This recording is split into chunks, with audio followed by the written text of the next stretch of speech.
kita dari kelompok 3. ya. Saya Talita. Saya Muhammad Renata. Saya Siti Diana Fadila. Bersama narasumber kita Kak Ari Arianto, Wakil Ketua Umum Ikatan Mahasiswa Baros periode 2025-2026. Terima kasih untuk Kak Ari Arianto. Saya panggilnya Kak Ari aja kali ya. Ya, boleh. Yang sudah meluangkan waktunya untuk kelompok kita, boleh sharing-sharing tentang ilmunya Dan etika Suara negara. mahasiswa antara hak bicara dan etika negara. Saya mau bertanya, bagaimana negara seharusnya menyikapi suara kritis mahasiswa tanpa melanggar hak asasi manusia? Oke. Kalau kita berbicara terkait kebebasan berpendapat ya, kita sebagai mahasiswa selain memang diatur dalam undang-undang terkait kebebasan berpendapat pada pasal 28E ayat 3 bahwa kebebasan berpendapat itu merupakan hak yang memang dimiliki oleh setiap manusia. Bahkan pada sebelum adanya undang-undang itu pun, undang-undang sebelumnya itu mengatur tentang hak asasi manusia, bahwa setiap manusia itu memiliki hak dan kewajiban yang secara absolut. Nah, ketika kita berbicara tentang kebebasan berpendapat, bukan berarti bahwa kita semena-mena bisa mengeluarkan pendapat dengan tanpa adanya data dan fakta. Itu harus adanya filter dalam setiap argumen-argumen kita, entah di dunia nyata ataupun di media sosial sekarang, mau itu kepada personal ataupun pemerintahan. Jadi kadang kita nih sebagai mahasiswa, kadang kita kan mengaspirasikan nih suara kita pemerintah harus begini, dan kadang pemerintah juga gitu menanggapinya kita nih salah gitu. Harusnya menurut Kak Ari nih, harusnya sih ada kayak penengah gitu kan. Nah itu harusnya itu penengah itu dari pihak mana gitu sebenarnya gitu kan. Karena kan kita nggak tahu nih, kadang bukannya malah semakin betul, malah mungkin semakin runcing gitu kan antara mahasiswa dengan si pemerintahnya sendiri. Betul. Kalau kita ibaratnya ngelihat pada kasus kemarin ya, demo kemarin yang lagi marak nih, betul, yang lagi marak nih sekarang gitu kan.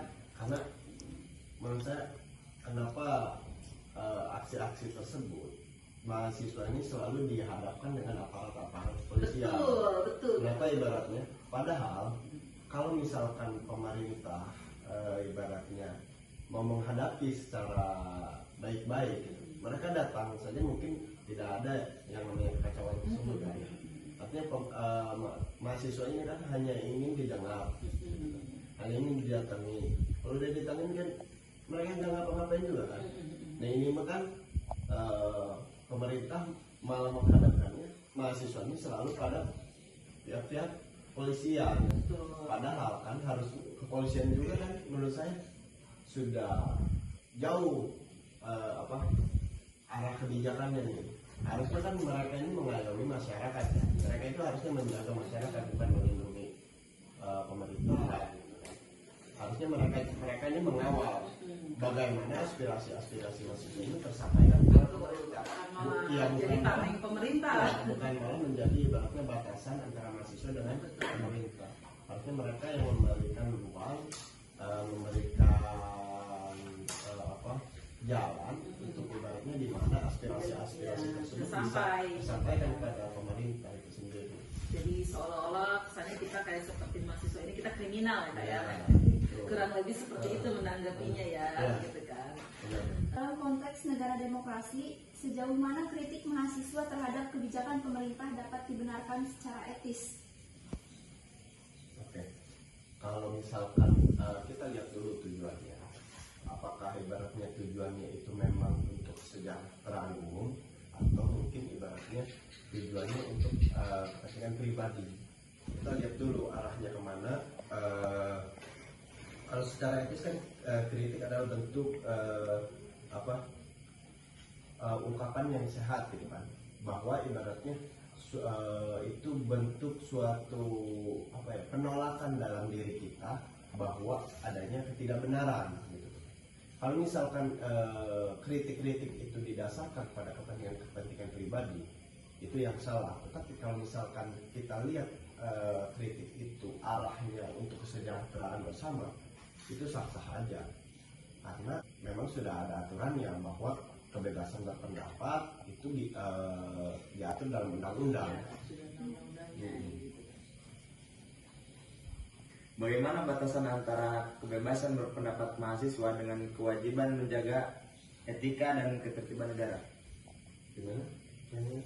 Bagaimana batasan antara kebebasan berpendapat mahasiswa dengan kewajiban etika dan ketertiban negara?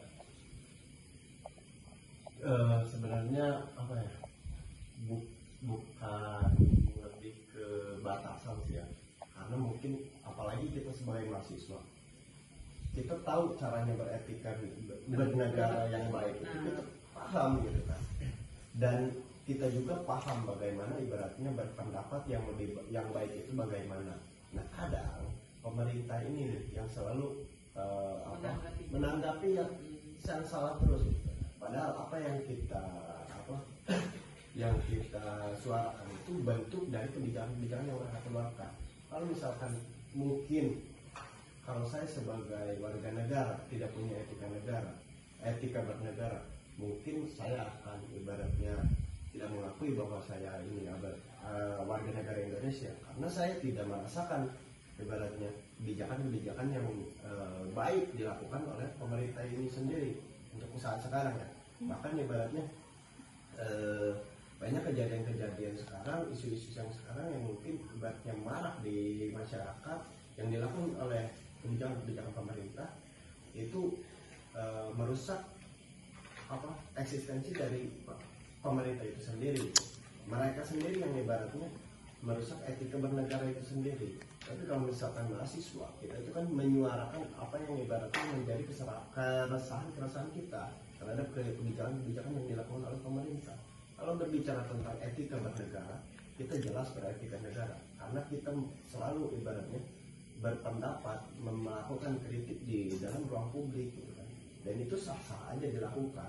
Berpendapat itu kan bebas, kita mempunyai hak asasi manusia dan hak berpendapat.